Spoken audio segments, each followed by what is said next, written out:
Hi friends, welcome to government jobs. So మనం general studies 4000 bits part 8కి వచ్చామండి. So ఇందులో మరొక 50 బిట్స్ మనం అయితే చూడడం జరుగుతుంది. సో క్లియర్గా చూసుకోండి, మనకి ఇంకా మనం ప్రెసెంట్ జీకేలో ఉన్నాం. So next geography, history, polity, economy, chemistry, physics, biology ఇవన్నీ కూడా మనం చెప్పుకోవడం జరుగుతుంది. సో తప్పకుండా ఈ వీడియోస్ అన్నిటినీ కూడా లైక్ చేసి మీ ఫ్రెండ్స్ అందరికి కంపల్సరీగా షేర్ చేయండి. అలాగే కామెంట్స్ కూడా చేయండి కంపల్సరీగా. సో దానివల్ల మనకి యూట్యూబ్ అనేది మిగతా వాళ్ళకి కూడా షేర్ చేయడం జరుగుతుంది అనమాట. సో అలాగే జీజేపీ తెలుగు అనే మా ఆండ్రాయిడ్ యాప్లో మనకి arithmetic, reasoning, modern history and AP history paid classes అయితే అవైలబుల్గా ఉన్నాయి. సో ఇవి both English medium and Telugu medium స్టూడెంట్స్కి హెల్ప్ అయ్యే విధంగా ఉంటాయండి.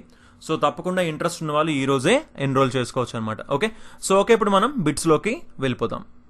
351 question. Ringgit is a currency of which country? So ringgit ఏ దేశానికి చెందినటువంటి currency? Options Australia, Malaysia, Denmark, Thailand. So ringgit అనేటటువంటి కరెన్సీ వచ్చేసి మనకి మలేషియాకి చెందినటువంటి కరెన్సీ ఇది. దీన్ని మలేషియన్ రింగిట్ అని కూడా అంటారు. సో మలేషియా వచ్చింది కాబట్టి సో మలేషియా యొక్క క్యాపిటల్ చూసుకుంటే ఏంటి మనకి, అది కౌలాలంపూర్. అలాగే నెక్స్ట్ రిమైనింగ్ ఆప్షన్స్ చూస్తే Australia capital Canberra, and Australia currency వచ్చేసి మనకి Australian dollar. Next Denmark. So Denmark capital వచ్చేసి మనకి కోపెన్ హ్యాగెన్. అలాగే డెన్మార్క్ యొక్క కరెన్సీ మనకి Danish crown. Okay, so Danish crown is the answer. Next Thailand capital వచ్చేసి మనకి బ్యాంకాక్. సో థాయిలాండ్ యొక్క కరెన్సీ వచ్చేసి మనకి బాట్. సో ఇవి ఈ ఆప్షన్స్ గురించి. And next 352 question. Which among the following brackish water lagoon is the second largest lagoon after Chilka lake in India? So కింద ఉన్నటువంటి సరస్సులలో ఉప్పు నీటి మడుగు. సో ఇక్కడ మనకి బ్రాకిష్ వాటర్ అంటే ఉప్పు నీటి మడుగు అంటాము.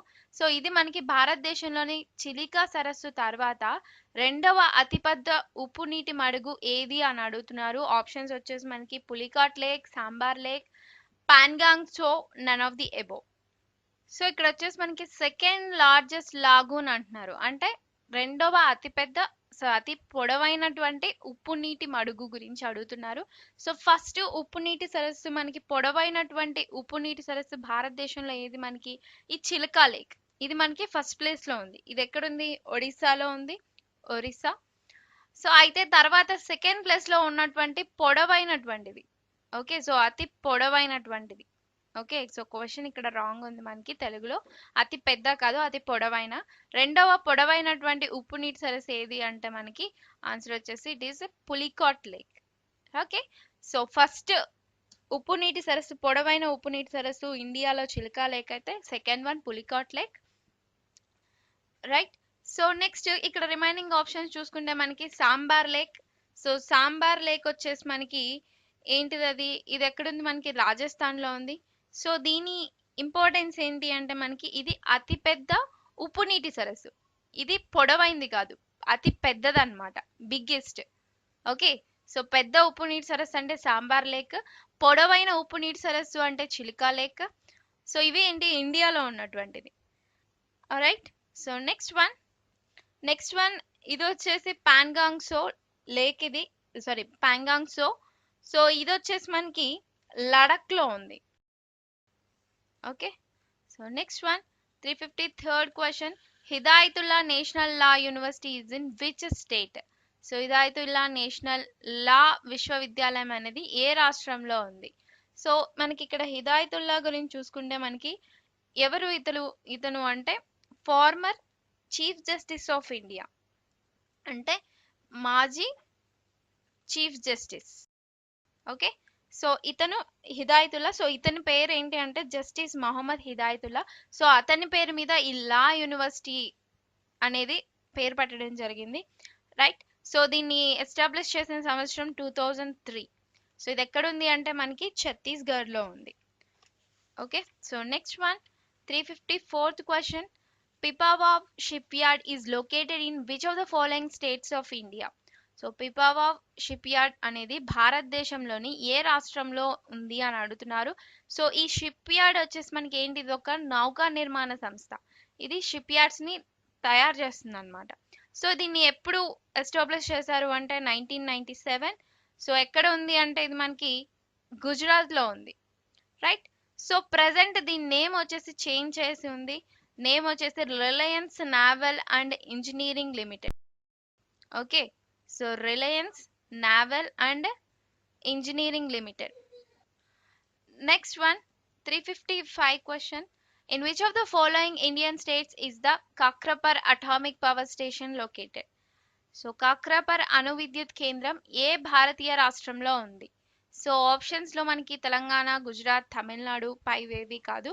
సో ఎక్కడ ఉంది మనకి కాక్రాపర్ అటామిక్ పవర్ స్టేషన్ అణు విద్యుత్ కేంద్రం అంటే it is in Gujarat. Okay,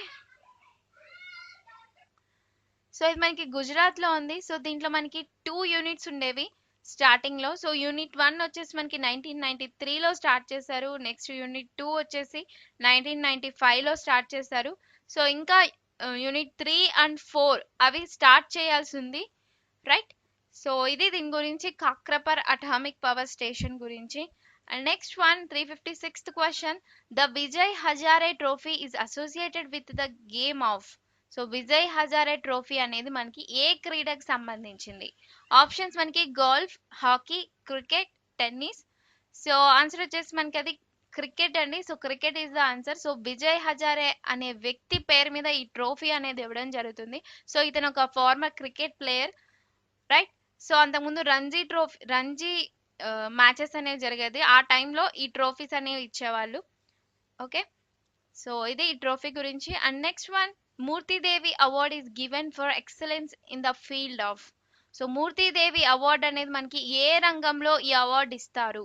so option sports, literature, social service, music. So answer వచ్చేసి మనకి సాహిత్యం మీద ఈ అవార్డు అనేది ఇవ్వడం జరుగుతుంది, మూర్తిదేవి అవార్డ్ అనేది, రైట్. సో ఇది లిటరరీ అవార్డ్. సో రీసెంట్ గా అంటే మనకి 2020లో ఇవ్వలేదు, 2019లో ఇవ్వడం జరిగింది. ఆ వ్యక్తి ఎవరు అంటే Vishwanath Tiwari. So he is the winner of the 2019 Murthy Devi Award. So next one 358th question.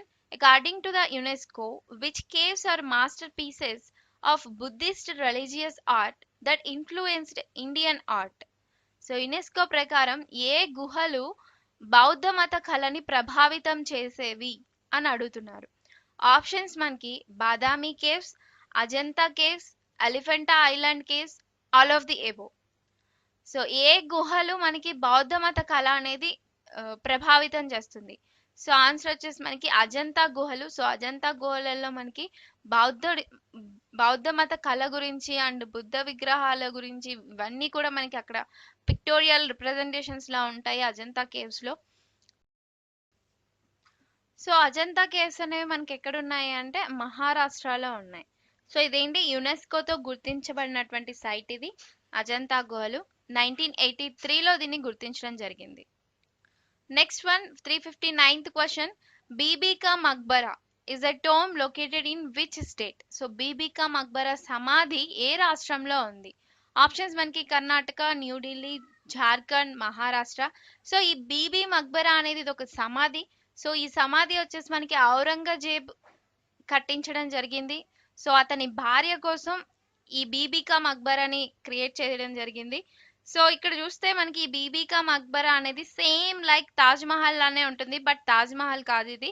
So దీన్ని ఏమంటారు అంటే మనకి బీబీకా మక్బరా అంటారు. సో ఇది ఎక్కడుంది మనకి అంటే it is in Maharashtra. Okay, so Aurangzeb యొక్క భార్య పేరు ఏంటి అంటే మనకి దిరాజ్ భాను బేగం. సో ఈవిడికి ఈ సమాధి అనేది కట్టించడం జరిగింది. సో ఆన్సర్ వచ్చేసి Maharashtra. Next 340th question. So 340th question వచ్చేసి మనకి which among the following lakes was notified in November 2002 under the list of Ramsar wetland sites under the Ramsar convention. So Ramsar convention కింద Ramsar wetland సైట్స్ల జాబితాలో November 2002లో ఈ క్రింది సరస్సులలో ఏది ఉంది అని అడుగుతున్నారు. సో మెయిన్ గా చెప్పాలి అంటే ఇక్కడ మనకి నవంబర్ 2002లో గుర్తించబడినటువంటి రామ్సార్ వెట్లాండ్ సైట్ ఏంటి అని అడుగుతున్నారు. సో ఇక్కడ ఉన్నటువంటి కింది సరస్సులలో ఏ సరస్సు మనకి రామ్సర్ వెట్లాండ్ సైట్ జాబితాలో ఉంది అని అడుగుతున్నారు. సో ఆప్షన్స్ ఏమున్నాయి మనకి? లేక్ సోంగో, లేక్ పిచోలా, సో మొరిరో, బోస్టార్ లేక్. సో ఆన్సర్ వచ్చేసి మనకి సో మొరిరో లేక్. సో ఈ లేక్ మనకి నవంబర్ 2002లో గుర్తించబడడం జరిగింది. రైట్. సో మిగిలినవన్నీ కూడా మనకి ఇవి రామ్సర్ వెట్లాండ్ సైట్స్ అయితే కాదు. ఓకే.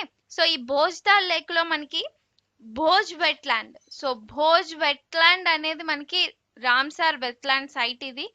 రైట్. సో ఇంకోటి ఏంటి అంటే మనకి ఈ సో మొరిరి ఈ లేక్ అనేది ఎక్కడుంది మనకి అంటే లడాక్ లో ఉంది. రైట్. సో లడాక్, జమ్మూ కాశ్మీర్, అక్కడ లడాక్ లో ఉంటుంది ఈ సో మొరిరి లేక్ అనేది. అండ్ నెక్స్ట్ బోస్టార్ లేక్ ఎక్కడుంది మనకి ఈ సరస్సు అంటే ఇది వచ్చేసి మధ్యప్రదేశ్ భోపాల్లో ఉంది. సో దీన్ని అప్పర్ లేక్ అని కూడా అంటారు. And next lake Tsomgo. So lake Tsomgo వచ్చేసి మనకి సిక్కిం రాష్ట్రంలో ఉంది. అలాగే లేక్ పిచోలా, సో ఇది వచ్చేసి మనకి రాజస్థాన్ రాష్ట్రంలో ఉంది. సో ఇవైతే మనకి రామ్సార్ వెట్లాండ్ సైట్స్ అయితే కాదు. Only Tso Moriri is the Ramsar wetland site. Okay. So just ఈ వెట్లాండ్ సైట్స్ అంటే మనకి చిత్తడి నేలల్ని సంరక్షించే అన్నమాట ఇవి. సో ప్రపంచవ్యాప్తంగా చిత్తడి నేలల సంరక్షణ ఏర్పడినటువంటి అంతర్జాతీయ ఒప్పందం ఏంటి అంటే మనకి ఈ రామ్సార్ కన్వెన్షన్ అన్నమాట. ఓకే. సో రామ్సార్ కన్వెన్షన్ అనేది ఒక ఒప్పందం. సో ఇరాన్కి చెందినటువంటి రామ్సార్ అనేటటువంటి నగరంలో 1971లో ఈ ఒప్పందం అనేది చెప్పుకోవడం జరిగింది. సో December 21, 1975న ఇది అమల్లోకి వచ్చింది అనమాట ఈ రామ్సార్ కన్వెన్షన్ అనేది. రైట్. సో ఇది దీని గురించి.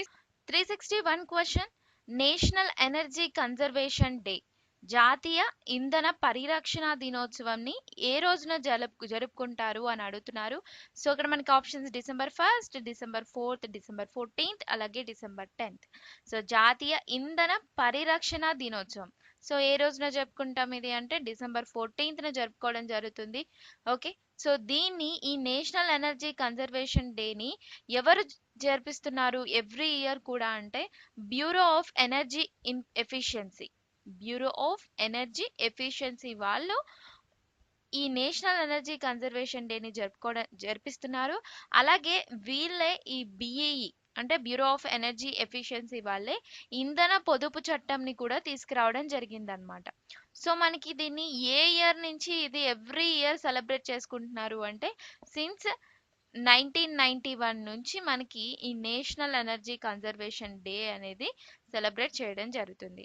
అలాగే నెక్స్ట్ ఇక్కడ రిమైనింగ్ ఆప్షన్స్ చూస్తే December 1 ఏంటి మనకి వరల్డ్ ఎయిడ్స్ డే. అలాగే December 4 వచ్చేసి మనకి ఏంటి ఇండియన్ నావీ డే.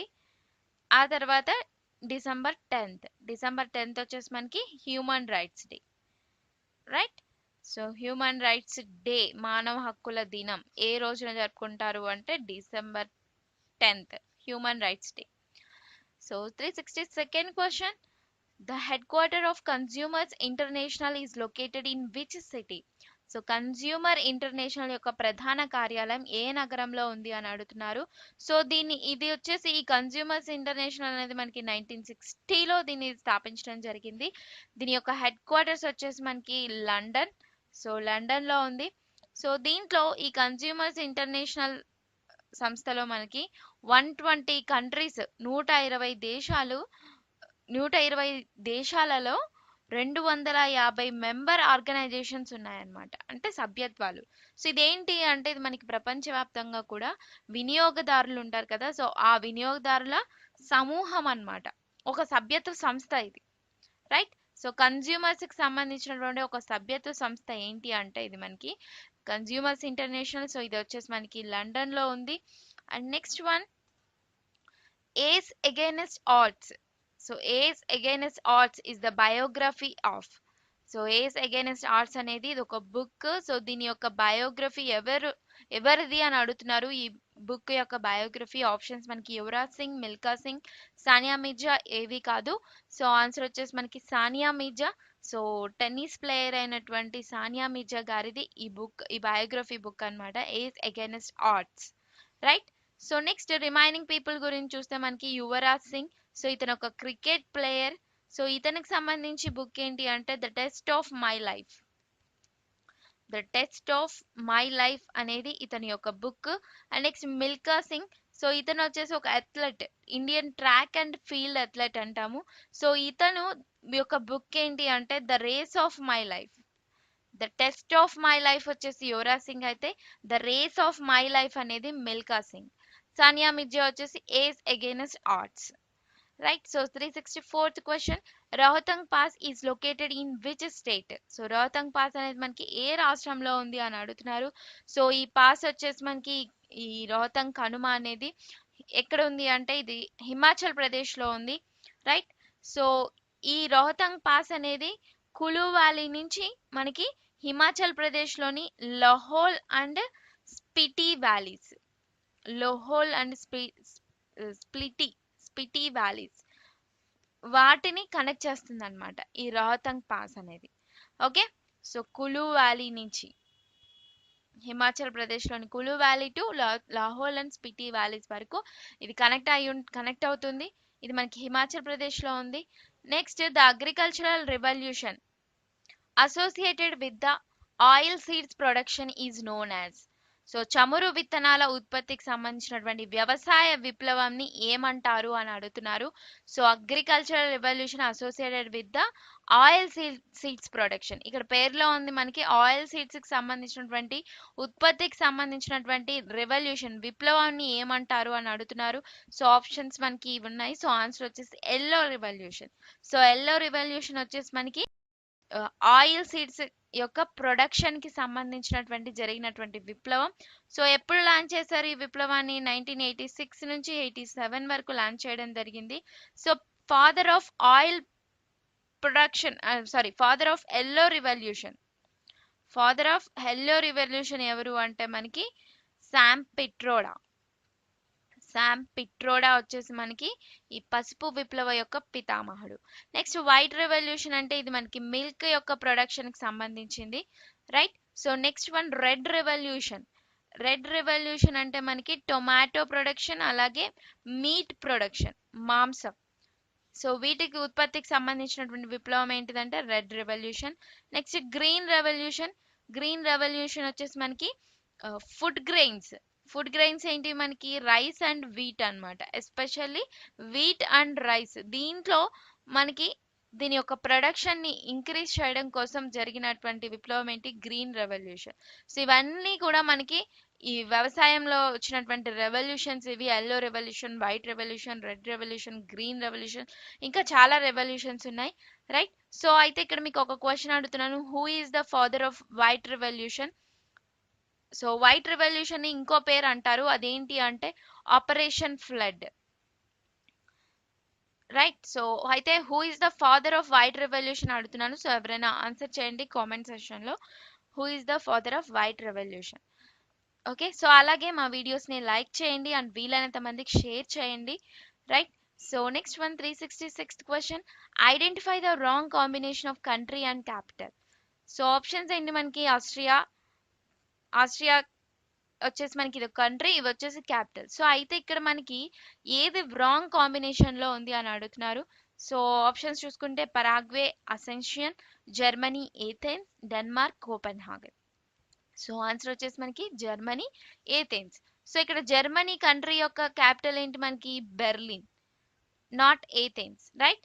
సో అలాగే ఏథెన్స్ వచ్చేసి దేని యొక్క రాజధాని? గ్రీక్ యొక్క రాజధాని ఏంటి? ఏథెన్స్ నగరం. సో ఆస్ట్రియా చూసుకుంటే Austria capital Vienna. Austria currency ఏంటి మనకి? యూరో. సో ఇది ఒక European country. Next Paraguay. So Paraguay country Asuncion. So currency వచ్చేసి guarani, Paraguayan guarani. Next Germany currency వచ్చేసి మనకి యూరో, జర్మనీ క్యాపిటల్ బెర్లిన్. అలాగే గ్రీక్ నగరం వచ్చేసి మనకి ఇది ఒక Europe country. So Greek capital Athens, Greek currency వచ్చేసి కూడా యూరోనే. Next Denmark capital Copenhagen, Denmark currency Danish krone. So ఇవి. సో రాంగ్ తప్పైనటువంటి దేశం మరియు రాజధాని అడిగారు. Option C is the correct one. 367th question, Jolly Grant airport is located in which state? So Jolly Grant విమానాశ్రయం ఏ రాష్ట్రంలో ఉంది అంటే మనకి ఇది ఉత్తరాఖండ్ లో ఉంది. సో ఎక్కడ అంటే ఇది మనకి డెహ్రాడూన్. సో డెహ్రాడూన్ లో మనకి ఈ ఎయిర్పోర్ట్ అనేది ఉంది, Jolly Grant airport. Next one 368th question, who was the first female chief minister of Delhi? So Delhi యొక్క మొదటి మహిళా ముఖ్యమంత్రి ఎవరు అని అడుగుతున్నారు. Options Sucheta Kripalani, Sushma Swaraj, Sheila Dikshit, all of the above. So answer వచ్చేసి ఎవరు మనకి Sushma Swaraj is the first one అండి. సో ఈవిడ ఢిల్లీకి సంబంధించి మొదటి ముఖ్యమంత్రి. చాలా షార్ట్ పీరియడ్ లో ఈవిడ చీఫ్ మినిస్టర్ అవడం జరిగింది, అది కూడా 5వ ముఖ్యమంత్రి. సో ఈవిడ తర్వాతే మనకి షీలా దీక్షిత్ గారు సీఎం ఆఫ్ ద ఢిల్లీ అవడం జరిగింది. సో ఈవిడ వచ్చేసి 3 టైమ్స్ ఢిల్లీకి ముఖ్యమంత్రిగా అవడం జరిగింది. అయితే మనకి ఢిల్లీ యొక్క మొదటి మహిళా ముఖ్యమంత్రి ఎవరు అని అడిగితే Sushma Swaraj is the correct one. And next one ఇంకోటి ఏంటి మనకి సుచేత కృపలాని. సో ఈవిడ వచ్చేసి మనకి ఫస్ట్ మహిళా ముఖ్యమంత్రి. మొదటి మహిళా ముఖ్యమంత్రి ఎవరు అంటే సుచేత కృపలాని. సో ఏ రాష్ట్రానికి ఉన్నారు ఆవిడ అంటే ఉత్తరప్రదేశ్ రాష్ట్రానికి అవడం జరిగింది మొదటి మహిళా ముఖ్యమంత్రి. రైట్. సో ఇది ఆన్సర్ వచ్చేసి Sushma Swaraj. And next one, who is known as the father of Indian civil service? So Indian civil service ICS యొక్క ఫాదర్ గా ఎవరిని పిలుస్తారు అని అడుగుతున్నారు. ఆప్షన్స్ మనకి Warren Hastings, Charles Cornwallis, William Bentinck, none of the above. So ఎవరు మనకి father of Indian civil services అంటే చార్లెస్ కార్న్వాలిస్. సో ఇతనే మనకి కలెక్టర్ వ్యవస్థని ప్రవేశపెట్టడం జరిగిందనమాట. సివిల్ సర్వీసెస్ వ్యవస్థని ఇంట్రొడ్యూస్ చేసిన వ్యక్తి ఎవరు అంటే కార్న్వాలిస్. సో ఇక్కడ సి ఉంది అండ్ ఇక్కడ కూడా సి ఉంది. సో ఈజీగా మనం గుర్తుపెట్టుకోవచ్చు, కలెక్టర్ వ్యవస్థని ఆర్ సివిల్ సర్వీసెస్ వ్యవస్థని ఇంట్రడ్యూస్ చేసిన వ్యక్తి వచ్చేసి కార్న్వాలిస్. సో ఇక్కడ వారెన్ హేస్టింగ్. సో ఇతను ఎవరు, వీళ్ళంతా కూడా ఎవరు మనకి గవర్నర్ జనరల్స్. సో ఇండియా కి గవర్నర్ జనరల్స్ అన్నమాట, British governor generals. So Warren Hastings వచ్చేసి ఈయన టైంలో చూసుకుంటే మనకి రెగ్యులేటింగ్ యాక్ట్ 1773, అలాగే పిట్స్ ఇండియా యాక్ట్. సో ఈ యాక్ట్స్ అన్ని కూడా ఈయన టైంలోనే వచ్చాయి. అండ్ నెక్స్ట్ కార్న్వాలిస్ వచ్చేసి సివిల్ సర్వీస్ ఇంట్రడ్యూస్ చేయడం జరిగింది.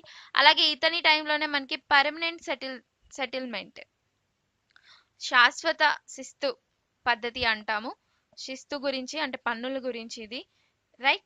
సో పర్మనెంట్ సెటిల్మెంట్ సిస్టమ్ ఎవరి కాలంలో జరిగింది, ఎవరు అంటే ఇంట్రడ్యూస్ చేసింది ఎవరు అంటే కార్న్వాలిస్. ఇది ఎక్కడ ఇంట్రడ్యూస్ చేశారు, ఇతను బీహార్ అండ్ బెంగాల్లో ఇంట్రడ్యూస్ చేయడం జరిగింది. ఏ ఇయర్ లో 1793. Next William Bentinck. సో ఇతను వచ్చేసి first governor general of India. First governor general of India ఎవరు అంటే మనకి విలియం బెంటిక్. అండ్ ఇతని టైంలో మనకి Mahalwari system, right. So Mahalwari system introduce చేశారు. అలాగే ఈయన సతీ, అబాలిషన్ ఆఫ్ సతీని ప్రొహిబిట్ చేశారనమాట. ఏ ఇయర్ లో మనకి 1829 లో ప్రొహిబిట్ చేశారు. Belur Math is located in which state? So Belur మఠం మనకి ఏ రాష్ట్రంలో ఉంది అని అడుగుతున్నారు. Options Kerala, Odisha, west Bengal, Himachal Pradesh. So Belur Math అనేది మనకి వెస్ట్ బెంగాల్లో ఉంది. సో ఇక్కడ మనకి బేలూర్ మఠ్ అంటే ఏంటి ఫేమస్ అంటే, సో ఇక్కడ మనకి రామకృష్ణ మఠ్. ఓకే. సో రామకృష్ణ మఠం అంటాం కదా, Ramakrishna Math or Mission, Ramakrishna Mission. So దీని యొక్క హెడ్ క్వార్టర్స్ ఎక్కడ అంటే మనకి ఈ Belur Math is the headquarters. Okay. So ఇది మనకి రామకృష్ణ మిషన్ యొక్క headquarters Belur Math. So దీన్ని ఎవరు స్థాపించిన వ్యక్తి రామకృష్ణ మిషన్ ని అంటే మనకి స్వామి వివేకానంద. సో వివేకానంద మనకి ఇంట్రడ్యూస్ చేశారు. 371 question, the headquarter of the World Anti Doping Agency. So World Anti Doping Agency యొక్క ప్రధాన కార్యాలయం ఎక్కడ ఉంది అని అడుగుతున్నారు. ఆప్షన్స్ మనకి the Hague, Sri Lanka, Montreal, none of the above. So ఎక్కడ ఉంది మనకి VADA, World Anti Doping Agency. So it is in Montreal. Montreal ఎక్కడ ఉంది మనకి కెనడాలో ఉంది. రైట్. సో ఇది మనకి కెనడాలో ఉంది. ఈ యాంటీ డోపింగ్ ఏజెన్సీ అనేది దీన్ని 1999 లో దీన్ని స్థాపించడం జరిగింది. దీని యొక్క హెడ్ క్వార్టర్స్ మాంట్రియల్. అండ్ ఇదేంటి, ఏం చేస్తుంది అంటే స్పోర్ట్స్ లో డ్రగ్స్, మాదక ద్రవ్యాలు తీసుకుంటారు కదా, సో దానికి వ్యతిరేకంగా ఇది పోరాడుతుంది అనమాట ఈ యాంటీ డోపింగ్ ఏజెన్సీ అనేది. సో అలాగే వరల్డ్ లోనే కాదు మనకి నేషనల్ లో కూడా ఉంది. రైట్. సో ఇండియాలో న్యూఢిల్లీ దాని యొక్క హెడ్ క్వార్టర్స్. ఓకే. సో దాన్ని NADA నాడా అంటాము. ఓకే. సో ఇది వచ్చేసి వరల్డ్ లో వచ్చేసి ఎక్కడ ఉంది మనకి మాంట్రియల్ లో ఉంది. Right. So next one, Ramanatha Swamy temple is located in which state? Ramanatha Swamy ఆలయం ఏ రాష్ట్రంలో ఉంది? Options Karnataka, Tamil Nadu, Odisha, Kerala. So Ramanatha Swamy temple వచ్చేసి మనకి తమిళనాడులో ఉందండి. రైట్. సో ఇది లార్డ్ శివ టెంపుల్. అండ్ మనకి 12 జ్యోతిర్లింగ దేవాలయాలు ఉన్నాయి కదా, సో వాటిలో ఇది ఒక టెంపుల్ అన్నమాట, Ramanatha Swamy temple. Right. So next one, so ఇదండి అది Ramanatha Swamy temple. It is located in Tamil Nadu. Next 373, the export import bank of India, EXIM bank అంట. ఈ bank was founded in which year? So ఎప్పుడు, ఏ సంవత్సరంలో ఈ బ్యాంక్ స్థాపించబడింది? ఆప్షన్స్ చూసుకుంటే మనకి 1956, 1982, 1984, 1990. సో ఎప్పుడు స్థాపించారు అంటే ఇది 1982లో స్థాపించడం జరిగింది. సో దీని యొక్క హెడ్ క్వార్టర్స్ ఎక్కడ మనకి ఇది? It is in Mumbai. So ముంబైలో ఇది మనకి స్థాపించబడింది. రైట్. సో 374th క్వశ్చన్, రాణి కి wow is an historical monument located in అని అడుగుతున్నారు. సో ఎక్కడ ఉంది ఈ రాణి కి వావ్ అనేటటువంటి ఈ చారిత్రాత్మక హిస్టారికల్ మాన్యుమెంట్ అనేది ఎక్కడ ఉంది? So it is located in Gujarat. Right. So దీన్ని మనకి యునెస్కో గుర్తించడం జరిగింది. సో యునెస్కో గుర్తించడం వల్లనే ఇది మనకి హిస్టారికల్ మాన్యుమెంట్ అయ్యింది. ఏ ఇయర్ లో గుర్తించారు అంటే 2014లో గుర్తించడం జరిగింది. సో దీన్నే రాణికి వావ్ అంటే ఇది ఒక స్టెప్ వెల్ అండి. రైట్. సో ఇది ఒక స్టెప్ వెల్. సో ఇది ఇలా ఉంటుంది, స్టెప్స్ గా. సో టోటల్ గా 7 స్టెప్స్ ఉంటాయి, అంటే 7 ఫ్లోర్స్ గా ఉంటుంది. ఓకే. సో ఇది క్వీన్స్ స్టెప్ వెల్ అంటారు. Next 375th question, which of the following is not correct? క్రింది వాటిలో ఏది సరైంది కాదు? ఆప్షన్స్ చూసుకుంటే మనకి Bhakra dam is situated on the Sutlej river. Bhakra ఆనకట్ట సట్లెజ్ నదిపై ఉంది. Next, Indira Sagar dam is built across the Narmada river. So Narmada నది మీద ఇందిరా సాగర్ ఆనకట్ట నిర్మించడం జరిగింది. అలాగే next, Sardar Sarovar dam is situated on the Narmada river. So Narmada river మీద మనకి సర్దార్ సరోవర్ డ్యామ్ అనేది నిర్మించబడి ఉంది. So option, fourth option none of the above. So ఇక్కడ చూసుకుంటే మనకి 4 ఆప్షన్స్ మనకి కరెక్ట్ గానే ఉన్నాయి. ఈ 3 ఆప్షన్స్ మనకి కరెక్ట్ గానే ఉన్నాయి. రైట్. సో బాక్రా డ్యామ్ అనేది మనకి సట్లెజ్ రివర్ మీదనే నిర్మించారనమాట. సో బాక్రా డ్యామ్ ఎక్కడుంది? ఇది మనకి హిమాచల్ ప్రదేశ్, బిలాస్పూర్ ప్రాంతంలో దీన్ని నిర్మించారు. Next, Indira Sagar dam. So ఈ డ్యామ్ వచ్చేసి మనకి మధ్యప్రదేశ్ లో ఉంది. సో నర్మదా రివర్ మీద దీన్ని నిర్మించడం జరిగింది across. Next, Sardar Sarovar dam. So ఇది కూడా మనకి Narmada river. Right. So option ఏంటి correct one? Option D, none of the above. So కింది వాటిలో అన్ని కూడా కరెక్ట్ అయినవి కాబట్టి ఏది రాంగ్ అయింది లేదు. Next, so 376th question, who is the foreign minister of the USA? US విదేశాంగ మంత్రి ఎవరు అని అడుగుతున్నారు. సో ఆప్షన్స్ ఏంటి మనకి? Jerome Powell, Mike Pompeo, Thomas Jefferson, none of the above. So foreign minister of the USA వచ్చేసి present ఇది current. So Mike Pompeo is the answer. So ఇతను 2018లో ఇతన్ని అపాయింట్ చేయడం జరిగింది డొనాల్డ్ ట్రంప్ మినిస్ట్రీలో.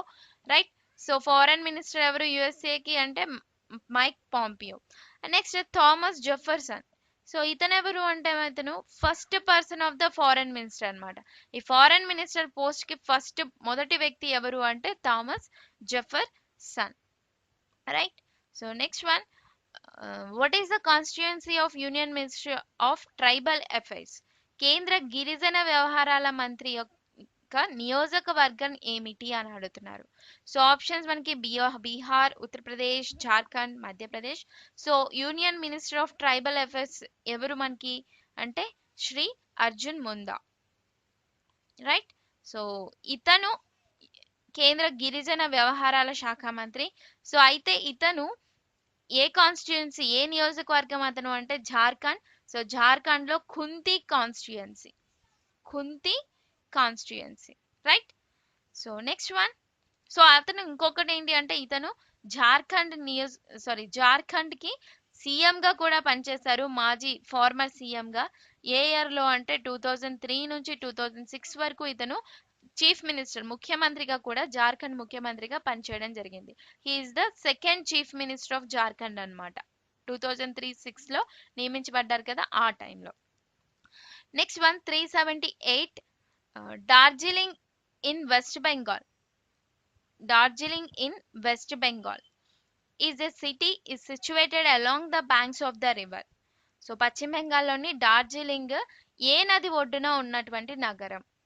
సో డార్జిలింగ్ అనేది మనకి ఏ నది ఒడ్డున ఉంది, right? So options: Narmada river, Hooghly river, Teesta river, Mahanadi river. So answer ఏంటి మనకి? ఇట్ ఈస్ తీస్తా రివర్ అన్నమాట. సో ఈ తీస్తా రివర్ గురించి చూసుకుంటే మనకి ఇది సిక్కిం నుంచి వెస్ట్ బెంగాల్ వరకు ప్రవహించి ఆ తర్వాత బంగాళాఖాతంలో కలిసిపోతుంది అనమాట, Bay of Bengal, right? So via Bangladesh అన్నమాట. ఓకే, సో సిక్కిం నుంచి వెస్ట్ బెంగాల్ వరకు ప్రవహిస్తుంది ఈ తీస్తా నది అనేది. సో డార్జిలింగ్ అనేది మనకి ఏ నది ఒడ్డున ఉంది అంటే తీస్తా నది ఒడ్డున ఉందన్నమాట, రైట్? సో రిమైనింగ్ ఆప్షన్ చూసుకుంటే మనకి Narmada river. So Narmada river, Mahanadi river గురించి ప్రీవియస్ బిట్స్ లో చాలా బిట్స్ నేను చెప్పడం జరిగింది. సో అయినా మళ్ళీ చెప్తాను. సో నర్మదా రివర్ వచ్చేసి మనకి ఎక్కడ ఉంది? ఇది మధ్యప్రదేశ్ లో ఉంది. సో మధ్యప్రదేశ్ లోని అమర్కంటక్ వద్ద దీని యొక్క జన్మస్థలం. అండ్ ఇది మనకి గుజరాత్ వరకు ప్రవహిస్తుంది. గుజరాత్ తర్వాత అరేబియా సముద్రంలో కలిసిపోతుంది. Next Mahanadi river. So Mahanadi river గురించి చూసుకుంటే ఇది మనకి Chhattisgarh. So Chhattisgarh, right? So Chhattisgarh దండకారణ్యంలోని బస్తర్ కొండల్లో దీని యొక్క పుట్టుక. సో ఇది మనకి ఒడిస్సా రాష్ట్రంలోని కటక్ సమీపంలో బంగాళాఖాతంలో ఇది కలిసిపోతుంది అనమాట. ఓకే, సో ఛత్తీస్గఢ్ నుంచి ఒడిస్సా వరకు ఇది ప్రవహిస్తుంది. And next Hooghly river. So Hooghly river అనేది మనకి సో ఎక్కడ ఉంది? సో ఇది ఆన్సర్ చేయండి మీరు కామెంట్ సెక్షన్ లో. హుగ్లీ రివర్ అనేది ఎక్కడ నుంచి ఎంత వరకు ప్రవహిస్తుంది, right? So next 379th question. The Moti Bagh stadium is situated in which of the following state? So Moti Bagh stadium అనేది ఈ క్రింది ఏ రాష్ట్రాల్లో, ఈ కింది రాష్ట్రాల్లో ఎక్కడ ఉంది అని అడుగుతున్నారు. ఆప్షన్స్ చూసుకుంటే మనకి హిమాచల్ ప్రదేశ్, మధ్యప్రదేశ్, గుజరాత్, న్యూఢిల్లీ. సో మోతీ బాగ్ స్టేడియం అనేది మనకి ఇట్ ఈస్ ఇన్ గుజరాత్ అన్నమాట. Next one Bagurumba. So Bagurumba is a traditional folk dance form of which state of India? So Bagurumba అనేటటువంటి ఫోక్ డాన్స్ అదొక జానపద నృత్య రూపం. అయితే మనకి భారతదేశంలో ఏ రాష్ట్రానికి చెందినటువంటి సాంప్రదాయ నృత్యం, అదే ఫోక్ డాన్స్ అని అడుగుతున్నారు. సాంప్రదాయ కాదు, జానపద, రైట్? సో క్లాసికల్ కాదండి, ఓన్లీ ఫోక్ డాన్స్ ఇది. సో బగురుంబా అనేది ఆప్షన్స్ చూసుకుంటే మనకి కేరళ, కర్ణాటక, అస్సాం, మేఘాలయ. సో ఆన్సర్ వచ్చేసి అస్సాం అండి. సో అస్సాంకి సంబంధించినటువంటి ఫోక్ డాన్స్ అన్నమాట ఈ బగురుంబా అనేది. అస్సాంకి సంబంధించి మనకి ఇంకో డాన్స్ ఉంది, ఫోక్ డాన్స్ బిహు అని. సో అయితే బగురుంబా ఫోక్ డాన్స్ వచ్చేసి మెయిన్ గా బోడో ట్రైబ్స్, బోడో గిరిజనులు అంటాము, బోడో. సో ఈ గిరిజనులు వేయడం జరుగుతుంది ఈ నృత్యం అనేది, ఈ జానపద నృత్యం అనేది, రైట్? సో బోడో ట్రైబ్ కి సంబంధించినటువంటి ఫోక్ డాన్స్ ఇది. అది అస్సాంకి చెందినటువంటిది బుగురుంబా డాన్స్ అనేది. ఓకే, సో మేఘాలయ చూసుకుంటే మనకి Nongkrem folk dance is the famous. 81 question. Which is the India's largest inland salt water lake? So భారతదేశపు అతిపెద్ద లోతట్టు ఉప్పు నీటి సరస్సు ఏది అని అడుగుతున్నారు. సో ఇక్కడ options Chilka lake, Wular lake, Sambhar lake, all of the above. So మనకి భారతదేశంలో ఉప్పు నీటి సరస్సు ఏది అతిపెద్దది అంటే మనకి సాంబార్ లేక్. సో సాంబార్ సరస్సు. సో ఇది ఎక్కడుంది మనకి? ఇది రాజస్థాన్ లో ఉంది. అదే పెద్ద ఉప్పు నీటి సరస్సు ఇండియాలో వచ్చే సాంబార్ లేక్ అయితే వరల్డ్ లో వచ్చేసి మనకి కాస్పియన్ సీ, రైట్? సో ఇది ఉప్పు నీటి సరస్సు. Next Chilka lake. సో ఇది కూడా ఉప్పు నీటి సరస్సే, బట్ ఇక్కడ ఏంటి అంటే మనకి ఇది లాంగెస్ట్ అన్నమాట, పొడవైనది. సో పొడవైన ఉప్పు నీటి సరస్సు ఏది అంటే చిల్కా లేక్. సో ఇది వచ్చేసి మనకి ఒడిశాలో ఉంది. అతి పెద్దది అంటే sambar lake. Next Wular lake. So Wular సరస్సు అనేది ఎక్కడుంది మనకి? ఇది జమ్మూ కాశ్మీర్ లో ఉంది. సో ఇది వచ్చేసి మనకి ఉప్పు నీటి సరస్సు కాదు, ఇది ఫ్రెష్ వాటర్ లేక్ అన్నమాట. ఓకే, సో మంచినీటి సరస్సు, అతిపెద్ద మంచినీటి సరస్సు ఏది అంటే ఎక్కడుంది మనకి? ఊలార్ సరస్సు, అది జమ్మూ కాశ్మీర్ లో ఉంది. అది ఇండియాలో అతిపెద్ద మంచినీటి సరస్సు. అదే వరల్డ్ లో మనకి అతిపెద్ద మంచినీటి సరస్సు ఏంటిది మనకి? Superior sea, Superior lake Superior అంటారు కదా, సో అది వచ్చేసి మనకి అమెరికాలో కెనడాలో ఉందన్నమాట. Okay, so next one 382 question, the Maharana Pratap Sagar reservoir is situated in which state అని అడుగుతున్నారు. సో ఇక్కడ మనకి ఆప్షన్స్ చూసుకుంటే గుజరాత్, కర్ణాటక, మధ్యప్రదేశ్, హిమాచల్ ప్రదేశ్. సో ఈ రిజర్వాయర్, ఈ మహారాణా ప్రతాప్ సాగర్ రిజర్వాయర్ అనేది ఏ రాష్ట్రంలో ఉంది అంటే ఇది మనకి హిమాచల్ ప్రదేశ్ లో ఉంది. సో ఈ రిజర్వాయర్ నే పోంగ్ రిజర్వాయర్ అంటారు, అలాగే పోంగ్ డ్యామ్ లేక్ అని కూడా అంటారు అనమాట. ఓకే, సో ఈ రిజర్వాయర్ అనేది మనకి వెట్ ల్యాండ్ సైట్స్ ఉన్నాయి కదా, చిత్తడి నేలలు ఆ, లో మనకి ఇదొక రిజర్వాయర్ అనేది, ఈ రిజర్వాయర్ కూడా ఒకటి అన్నమాట. ఓకే, సో అలాగే ఇది ఒక wild life bird sanctuary. Okay, so మనకి నేషనల్ పార్క్స్, బర్డ్ శాంచురీస్ ఇవి ఎలా ఉన్నాయో, సో ఇది బర్డ్ శాంచురీలో కూడా ఒకటి అన్నమాట. సో దీన్ని 1983లో డిక్లేర్ చేయడం జరిగింది. రైట్, సో ఇది ఎక్కడుంది మనకి? మహారాణా ప్రతాప్ సాగర్ రిజర్వాయర్ వచ్చేసి హిమాచల్ ప్రదేశ్ లో ఉంది. 383 question, Anchal Thakur is associated with which sports? So Anchal Thakur ఏ క్రీడలతో సంబంధం కలిగి ఉంది? సో ఆవిడ ఏ క్రీడాకారిణి? మనకి ఇక్కడ ఆప్షన్స్ చూసుకుంటే badminton, skiing, cricket, tennis. So badminton తెలుసు మీకు, క్రికెట్ అంటే తెలుసు, టెన్నిస్ అంటే తెలుసు. స్కీయింగ్ అంటే మనకి మౌంటైన్స్ అంటే మంచు పర్వతాలు ఏవైతే ఉంటాయో వాటిని ఎక్కడం అనమాట, దాన్ని మనం స్కీయింగ్ అంటాం. ఓకే, సో అంచల్ ఠాకూర్ వచ్చేసి ఏ క్రీడకు చెందిన వారు అంటే మనకి స్కీయింగ్ స్పోర్ట్ కి చెందిన వాళ్ళు. సో ఈవిడ అంచల్ ఠాకూర్ వచ్చేసి, ఈ అమ్మాయి వచ్చేసి మనకి మనాలి ఎక్కడుంది మనకి? హిమాచల్ ప్రదేశ్ లో ఉంది. రైట్, సో హిమాచల్ ప్రదేశ్ లో మనకి ఈ అంచల్ ఠాకూర్ గారి యొక్క బర్త్ ప్లేస్ అన్నమాట. ఓకే, సో ఈవిడ గురించి ఇంకోటి ఏంటి అంటే 2018లో ఈవిడ ఒక హిస్టరీ క్రియేట్ చేసింది. ఏంటి అంటే అప్పటి వరకు మనకి స్కీయింగ్ పోటీలు ఏవైతే అంటే స్కీయింగ్ ఈవెంట్స్ ఏవైతే జరుగుతున్నాయో అప్పటి వరకు ఒక మెడల్ కూడా రాలేదు. బట్ 2018లో జరిగినటువంటి ఆల్పైన్ ఎడ్జర్ 3000 కప్, ఆల్పైన్ ఎడ్జర్ 3000 కప్, ఆ దాంట్లో స్కీ ఇంటర్నేషనల్ స్కీయింగ్ ఈవెంట్స్ లో బ్రోంజ్ మెడల్ సంపాదించింది. ఓకే, సో ఈవిడ బ్రోంజ్ మెడల్ అనేది సంపాదించడం జరిగింది. రైట్, సో ఈ ఇంటర్నేషనల్ ఈవెంట్ అనేది ఎక్కడ జరిగిందంటే మనకి టర్కీలో జరిగింది. So next 384th question, the Rajiv Gandhi thermal power station is located in which city అని అడుగుతున్నారు. So Rajiv Gandhi thermal power station ఏ నగరంలో ఉంది అంటే మనకి ఇట్ ఈస్ ఇన్ హిస్సార్ నగరంలో ఉంది. సో హిస్సార్ నగరం అనేది మనకి ఎక్కడుంది అంటే it is in Haryana. So హర్యానాలోని హిస్సార్ జిల్లాలో ఏ గ్రామంలో అంటే కేడార్ గ్రామంలో. ఓకే, సో అక్కడ మనకి Rajiv Gandhi thermal power station అనేది ఉంది. Next 385 question, Kolli dance is a popular folk dance of which state?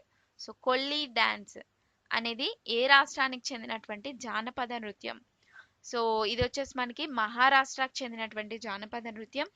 So remaining చూసుకుంటే అస్సాం చెందినటువంటి ఫోక్ డాన్స్ ఏంటి? మెయిన్ గా బిహు, అలాగే బగురుంబా. సో దీని గురించి మనం ప్రీవియస్ క్లాస్ లో చూడడం జరిగింది.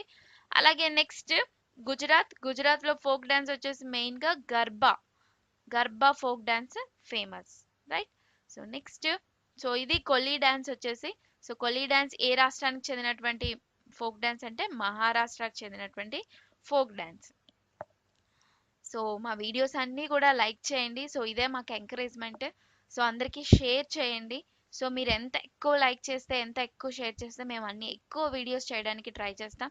రైట్, సో అలాగే మేము అడిగిన క్వశ్చన్స్ కూడా కామెంట్ చేయండి. ఆన్సర్స్ అన్ని కూడా కామెంట్ సెక్షన్లో పెట్టండి.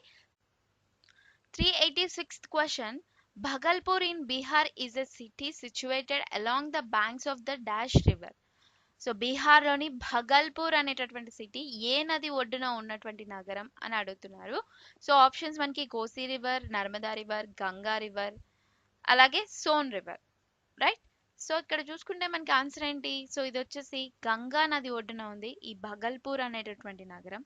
ఓకే, సో ఇక్కడ రిమైనింగ్ ఆప్షన్స్ చూసుకుంటే కోసి రివర్. సో కోసి అనేది మనకి గంగా నది యొక్క ఉపనది. అలాగే దీని యొక్క జన్మస్థలం ఎక్కడ మనకి ఇది అంటే టిబెట్, నేపాల్, సిక్కిం. సో వీటి యొక్క సరిహద్దుల్లో ఈ ఉంటుంది దీని యొక్క కోసి రివర్ యొక్క జన్మస్థలం అనేది. రైట్, సో కోసి రివర్ ని ఇంకా బీహార్ దుఃఖదాయిని అని కూడా పిలుస్తారు. ఓకే, సో ఎందుకు బీహార్ దుఃఖదాయిని అంటే మనకి ఈ కోసి నది మీద అన్నమాట కోసి ప్రాజెక్ట్ అనేది ఉంది. సో దీనివల్ల లబ్ధి పొందే రాష్ట్రం ఏంటి అంటే మనకి బీహార్ అన్నమాట.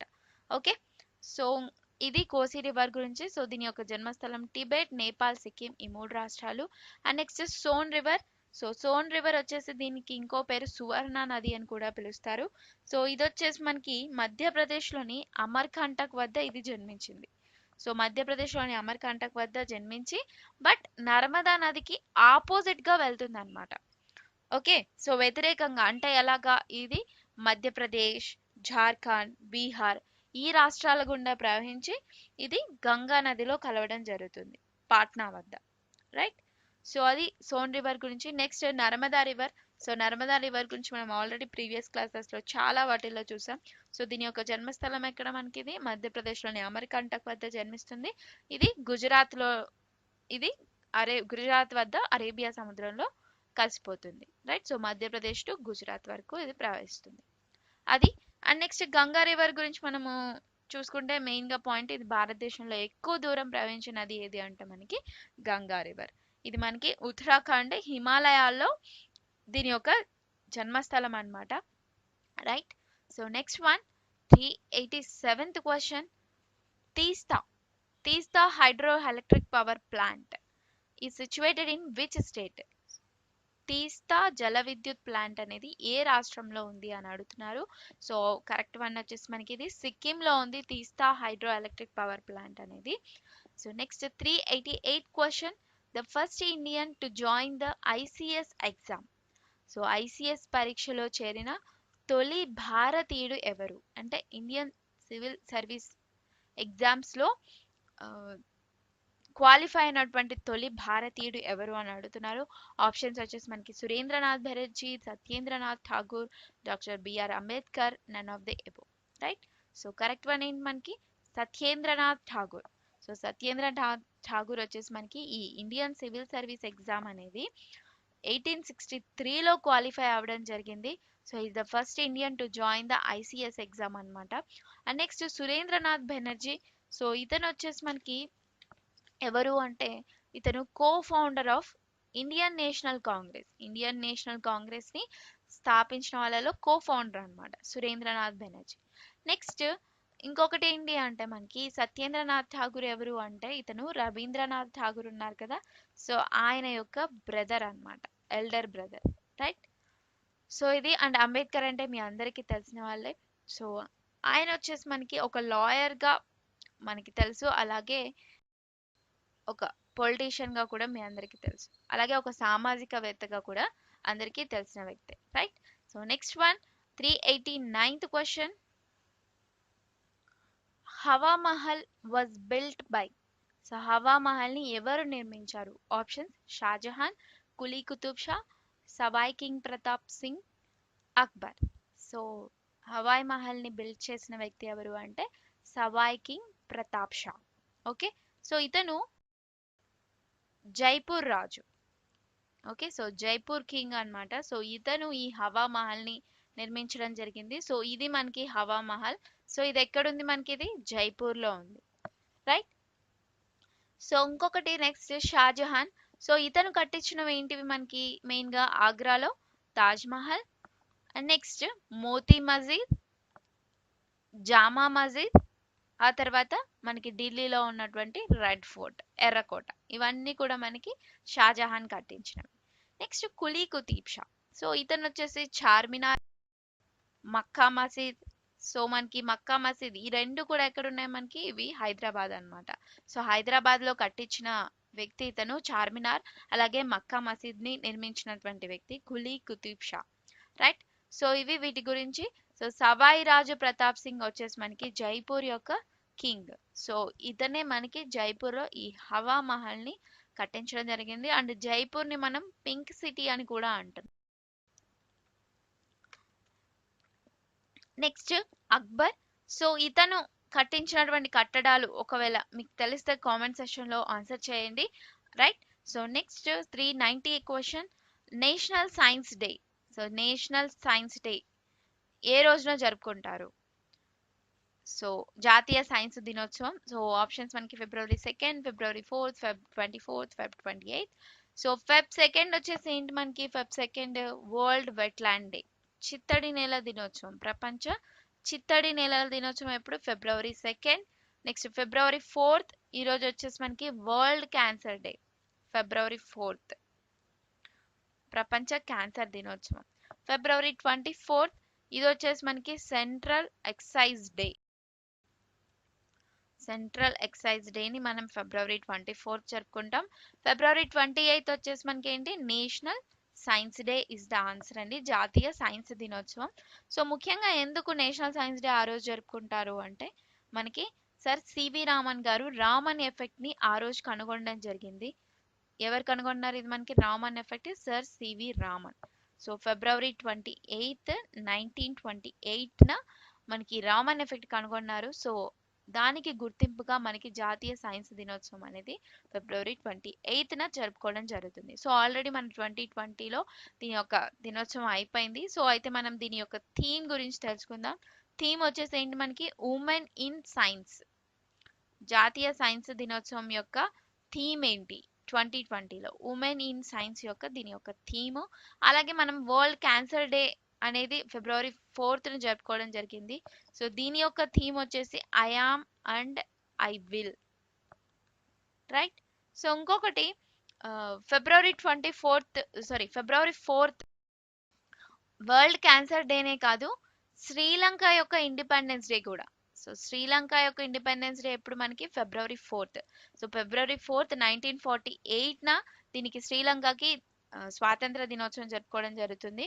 సో ఆ రోజున February 4th 1948 రోజున బ్రిటిష్ రూల్ నుంచి వాళ్ళకి విముక్తి లభించింది. 391 question, who is the director of the Intelligence bureau? So intelligence bureau యొక్క ప్రస్తుత డైరెక్టర్ ఎవరు అని అడుగుతున్నారు. సో ఆప్షన్స్ వచ్చేసి మనకి సామంత్ గోయల్, అరవింద్ కుమార్, రాజీవ్ జైన్, రాజీవ్ మాథూర్. సో ఆన్సర్ వచ్చేసి మనకి ఎవరు? Arvind Kumar. So intelligence bureau director ఎవరు మనకి ప్రెసెంట్ అంటే అరవింద్ కుమార్. సో ఇతను ప్రీవియస్ గా ఉన్నటువంటి వ్యక్తి ఎవరు అంటే రాజీవ్ జైన్. సో 2019లో మనకి అరవింద్ కుమార్ జాయిన్ అవ్వడం జరిగింది, అపాయింట్ చేశారు. సో ఇంటెలిజెన్స్ బ్యూరో గురించి చూసుకుంటే మనకి ఇంటెలిజెన్స్ బ్యూరోని 1887లో దీన్ని స్థాపించడం జరిగింది. దీని యొక్క మోటో ఏంటి మనకి? Always alert. Always alert is the motto of the Intelligence Bureau, ఆ సంస్థ యొక్క మోటో. Next remaining option Samant Goel. So ఇతను వచ్చేసి డైరెక్టర్ ఆఫ్ రా అన్నమాట. రా ఫుల్ నేమ్ ఏంటి? Research and analysis wing of India అంటాము. సో డైరెక్టర్ ఆఫ్ రా ఎవరు అంటే Samant Goel. And next Rajiv Mathur. So ఇతను వచ్చేసి మనకి ప్రీవియస్ గా ఇంటెలిజెన్స్ బ్యూరోకి డైరెక్టర్ గా ఉన్నారు. అలాగే చీఫ్ ఇన్ఫర్మేషన్ కమిషనర్, ప్రధాన సమాచార కమిషనర్ గా కూడా ఉన్నారు ప్రీవియస్ గా. Okay. So next 392 question, the cometh mountain is located in which Indian state? Cometh పర్వతం అనేది ఏ రాష్ట్రంలో ఉంది? సో ఇది వచ్చేసి మనకి ఏ రాష్ట్రంలో ఉంది? It is in Uttarakhand. Okay. So next 393 question, the బెట్లా national Park is located in which state? బెట్లా national Park అనేది మనకి ఏ రాష్ట్రంలో ఉంది అని అడుగుతున్నారు. Options Assam, Karnataka, Kerala, Jharkhand. So బెట్లా national Park అనేది మనకి జార్ఖండ్ లో ఉంది. ఓకే. సో ఇది మనకి బెట్లా నేషనల్ పార్క్. సో ఇది వచ్చేసి బెట్లా నేషనల్ పార్క్ యొక్క entrance. 394th question, national food day observed on which date? జాతీయ ఆహార దినోత్సవం అనేది ఏ తేదీన జరుపుకుంటారు? So options 24th October, 24th December, 15th March, 16th October. So answer వచ్చేసి మనకి it is 24th October. So every year కూడా మనకి అక్టోబర్ 24న జాతీయ ఆహార దినోత్సవం జరుపుకుంటారు. అలాగే 16th అక్టోబర్న వరల్డ్ ఫుడ్ డే అనేది జరుపుకుంటారు. సో ప్రపంచ ఆహార దినోత్సవం వచ్చేసి world food day October 16th, national food day 24th October. And next October 24th national food day. And next 395th question. Who is the author of the book titled The Coalition Years 1996 to 2012? So 2012, sorry, The Coalition Years 1996-2012 book యొక్క author ఎవరు? Options Abdul Kalam, Pranab Mukherjee, Venkaiah Naidu garu and none of the above. Right. So answer వచ్చేసి ఏంటి మనకి Pranab Mukherjee. So Pranab Mukherjee is the answer అండి. Okay, so ఇది ఆ book వచ్చేసి the coalition years 1996 to 2012. సో దీన్ని ప్రణబ్ ముఖర్జీ గారు దీని యొక్క author. And next Abdul Kalam గురించి చూసుకుంటే మనకి ఈయన గారు చాలా బుక్స్ రచించడం జరిగింది. రైట్. సో అవేంటి మెయిన్ గా wings of fire, next India 2020, next ignited minds యొక్క ఆథర్ కూడా ఎవరు మనకి అబ్దుల్ కలాం గారు. అండ్ నెక్స్ట్ మై జర్నీ కూడా మనకి అబ్దుల్ కలాం గారిదే. ఆ తర్వాత టర్నింగ్ పాయింట్స్. సో ఇవన్నీ కూడా మనకి అబ్దుల్ కలాం గారి యొక్క రచన, అంటే ఆయన యొక్క బుక్స్ అన్నమాట. Okay, so next Venkaiah Naidu గారిది. సో ఇతను రచించిన బుక్స్ కూడా మీకు తెలిస్తే కామెంట్ చేయండి కామెంట్ సెక్షన్లో. సో అలాగే మా వీడియోస్ని లైక్ చేయండి, షేర్ చేయండి. సో ఇప్పటికే చాలా మంది లైక్ చేస్తున్నారు. సో ఇంకా లైక్ చేయండి. సో దీనివల్ల మేము ఇంకా ఎక్కువ వీడియోస్ చేయడానికి ట్రై చేస్తాం. So next question, 396th question. Which Indian city is also known as the Paris of India? So Paris of India అని కూడా పిలువబడే భారతీయ నగరాన్ని ఏ నగరాన్ని పిలుస్తారు అని అడుగుతున్నారు. ఓకే, సో పిలువబడే ఏ భారతీయ నగరాన్ని పిలుస్తారు అని అడుగుతున్నారు. ఆప్షన్స్ వచ్చేసి Mumbai, Jaipur, Karnataka, none of the above. So ఏ నగరాన్ని పిలుస్తారు ప్యారిస్ ఆఫ్ ఇండియా అని అంటే మనకి జైపూర్ని పిలవడం జరిగింది. సో జైపూర్ని పింక్ సిటీ అని కూడా అంటారు, అలాగే ప్యారిస్ ఆఫ్ ఇండియా అని కూడా అంటారు అనమాట. Okay, so next one, 397th question. Where is the headquarter of Boeing aerospace company? Boeing aerospace company యొక్క ప్రధాన కార్యాలయం ఎక్కడ ఉంది అని అడుగుతున్నారు. సో బోయింగ్ ఏరోస్పేస్ కంపెనీ ప్రధాన కార్యాలయం మనకి చికాగోలో ఉంది. So Chicago is in United States. Okay, so United స్టేట్స్లోని చికాగోలో బోయింగ్ ఏరోస్పేస్ కంపెనీ ఉంది. సో ఇదే ఆ ఏరోస్పేస్ కంపెనీ అనేది. ఇది ఏం చేస్తుంది అంటే మనకి ఎయిర్ప్లేన్స్, రాకెట్స్, శాటిలైట్స్, అలాగే రోటర్ క్రాఫ్ట్స్, మిజైల్స్ అంటే క్షిపణులు, సో ఇవన్నీ కూడా దాని యొక్క డిజైనింగ్ చేస్తుంది, అలాగే తయారు చేస్తుంది, అలాగే వాటిని ఇతర కంట్రీస్కి సెల్ కూడా చేస్తుంది అనమాట. రైట్. సో అమ్మడం జరుగుతుంది. సో ఇది ఎక్కడుంది మనకి యునైటెడ్ స్టేట్స్లోని చికాగోలో ఉంది. ఓకే, సో వరల్డ్ వైడ్గా ఇది సెల్ చేస్తుంది. Okay, so next one, the Shaukat Mahal is a famous palace which is located in? So Shaukat Mahal అనేది ఎక్కడ ఉంది అని అడుగుతున్నారు. సో ఇది ఎక్కడ ఉంది మనకి? It is in Bhopal. So భోపాల్లో ఉంది. సో ఇదే మనకి ఆ షౌకత్ మహల్ అనేది. So next, Indian railways built India's first vertical lift bridge to connect to which mainland India? So భారత రైల్వే భారతదేశం యొక్క మొట్టమొదటి లిఫ్ట్ వంతెన అన్నమాట. సో వర్టికల్ లిఫ్ట్ బ్రిడ్జ్ అన్నమాట అది. దాన్ని మనం లిఫ్ట్ వంతెన అంటాము. సో అయితే అది ఏ ప్రధాన భూభాగానికి అనుసంధించడానికి నిర్మించబడుతుంది అని అడుగుతున్నారు. సో ఇది ఇంకా కన్స్ట్రక్ట్ అవుతుందండి ఈ ఫస్ట్ వర్టికల్ లిఫ్ట్ బ్రిడ్జ్ అనేది. బట్ అది ఏ మెయిన్ ల్యాండ్ కి కనెక్ట్ అయ్యింది? ఓకే, సో ఇది యాక్చువల్గా వాటర్లో ఉంటుంది. సో ఒక ప్లేస్ నుంచి ఇంకో ప్లేస్కి, అంటే ఈ భూభాగం నుంచి ఈ భూభాగం వరకు కనెక్ట్ అయి ఉంటుంది అనమాట. సో మధ్యలో ఇదంతా కూడా వాటర్. సో ఈ వర్టికల్ లిఫ్ట్ బ్రిడ్జ్ ద్వారా ఏంటి అంటే దీని కింద నుంచి షిప్స్ కూడా వెళ్ళడం జరుగుతుంది, ఇక్కడ నుంచి ట్రైన్ మార్గం కూడా వెళ్తుంది అనమాట. ఓకే, సో అయితే ఆ భూభాగం ఎక్కడ కనెక్ట్ చేయబడింది అని అడుగుతున్నారు. సో ఇక్కడ ఆప్షన్స్ వచ్చేసి మనకి Kanyakumari, Rameswaram, Kerala, none of the above. So answer వచ్చేసి మనకి రామేశ్వరం. రైట్. సో ఇక్కడ చూసుకుంటే ఇదే మనకి, సో ఇదేంటిది? ఇది పంబన్ బ్రిడ్జ్. సో దీని గురించి చూసుకుంటే పంబన్ బ్రిడ్జ్ ఇది. సో ఈ పంబన్ బ్రిడ్జ్ ని ప్రెసెంట్ దీన్ని రీమోడల్ రీకన్స్ట్రక్ట్ చేస్తున్నారు, రైట్. సో దీని నుంచి ఈ విధంగా ఫస్ట్ వర్టికల్ లిఫ్ట్ బ్రిడ్జ్ గా చేంజ్ అయిపోతున్నారు అనమాట. ఇంకా కన్స్ట్రక్షన్ అనేది స్టార్ట్ అయ్యింది. సో దీన్ని ఈ విధంగా కన్స్ట్రక్ట్ చేయబడుతుంది. ఓకే.